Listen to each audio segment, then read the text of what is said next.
Okay, first of all, I would like to thank you, Roger, to give me the opportunity to share these Fedrigoni top hours together. Pleasure.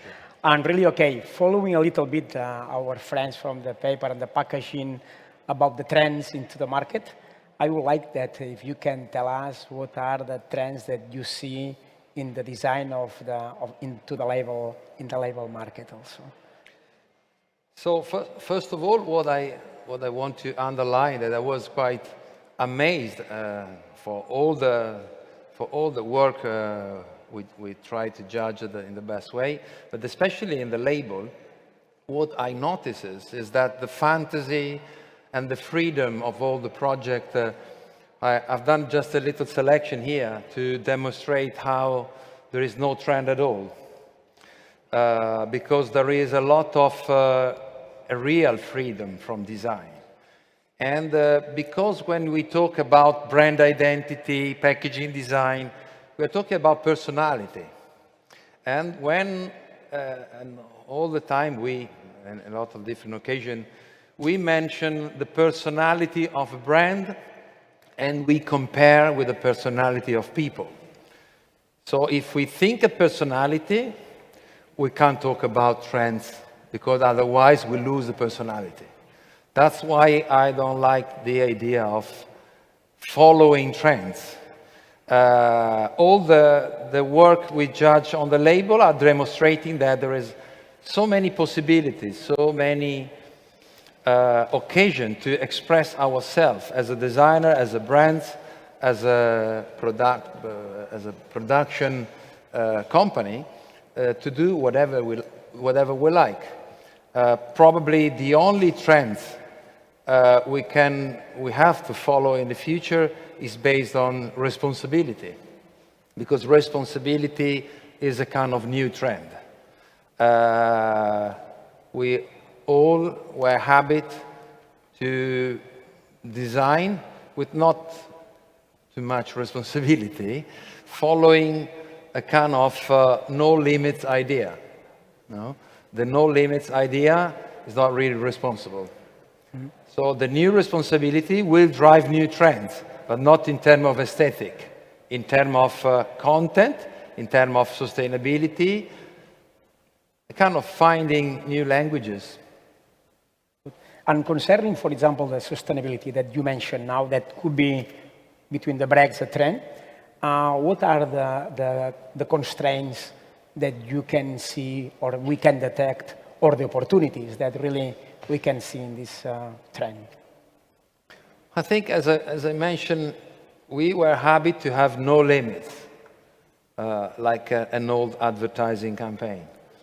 The limit, so the constraints, will drive the new opportunity, because we need much more clever project, and to do clever project we need constraint, but we need to challenge constraint, understanding much more about technique, materials, printing, inks, chemical. So I think we need to study more. That means that it's not only involved in the design, also could be involved also in the print, in our clients, in the printing companies. Of course. So you mentioned something about the maximum amount of coverage of a surface that is probably good to have in order for the object to be recycled, smoothly. Yeah. Where do you learn these things? How do you study the topic? I always say that we are very lucky because we work on a lot of different projects and we learn from our clients. We learn from the market. We learn observing. We learn from other expertise. And when we say that designer has so the main characteristic that the designer have to have is curiosity, because you have to be curious about the work of all the others and try to connect dots. And I think we received in the last year, not a lot of time, in the last year, I received personally 4 or 5 completely new briefs, for example, where one of the constraints was the coverage of the ink on the material. Because the recyclability, there is maximum new law, depend of the material, but are around 30% maximum of the coverage of ink. That means that for our everyday work, means to design completely differently.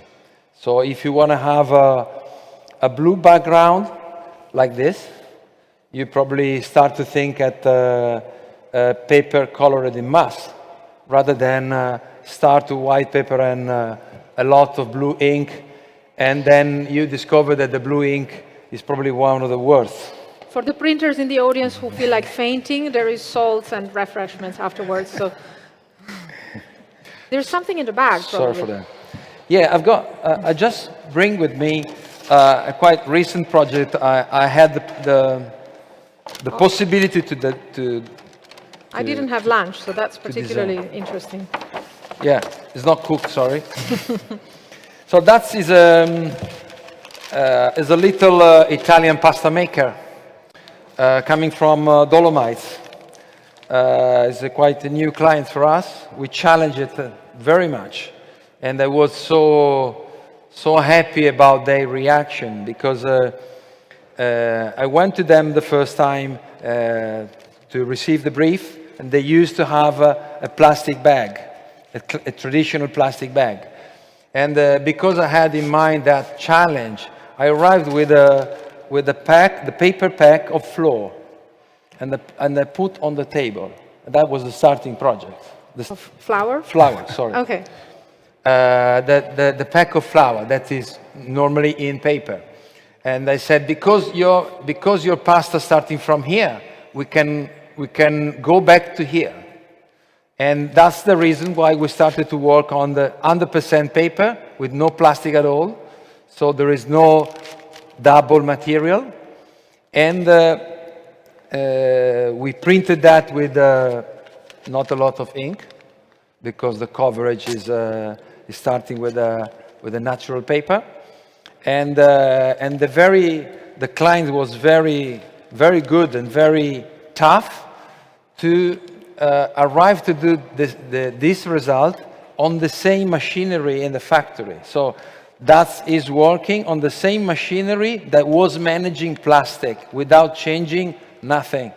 No other factory, no other machine. That's very good. Did they have to change the shelf life? Does this last a little bit? No change of shelf life, because we forgot that this is dry.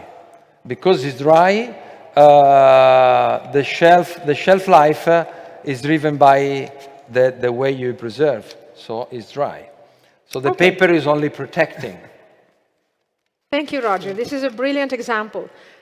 We open the floor to questions. So do people in the audience have anything to ask, or from home? Meanwhile, I have a question. How do you teach junior designers to learn about these aspects? Because this is a new toolkit that they need to have, aside from being able to push text and images on a screen. The problem is to be, I always say, be curious about all the things. There is no one way to work. We need to be stimulated about the others and try to learn from other professionals. I think that learning, be curious about the printing, be curious about materials, be curious about what is on the back. So designer always design a lot of different things, and we are not expert of everything. We're always starting from study. We're always starting from study the specific commercial area. So it's always different. It's every day different. Okay. We have a question from the audience meanwhile. If you want to have a anti-counterfeiting solution, so something that ensures that this is an original product, is it a good idea to Are work complex with desi- complex sorry, design and premium papers and I'm maybe not sure some... to understand. Are complex design So premium papers so difficult to replicate that thing? the question is, if you have complex design and premium paper and Yeah. probably some fancy printing, is this something that ensures that the product is harder to counterfeit? Maybe a very precious bottle of whiskey or gin. Yeah. I'm always very passionate about things for a lot of people, normally. So when something is becoming very niche, very special,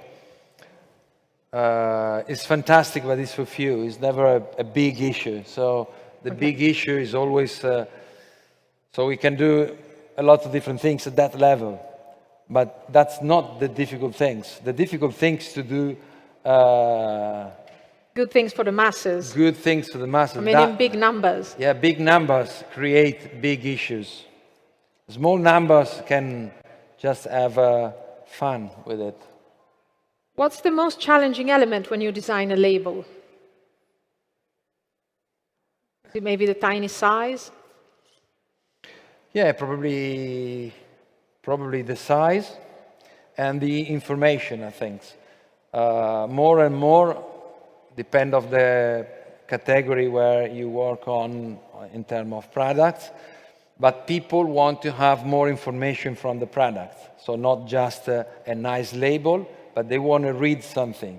So in the last few years, I think that the most difficult thing is managing priority of readability, because information and legal information and product information, benefit, reason to believe, they are making everything potentially crowded, but that crowdedness contain the reason to buy.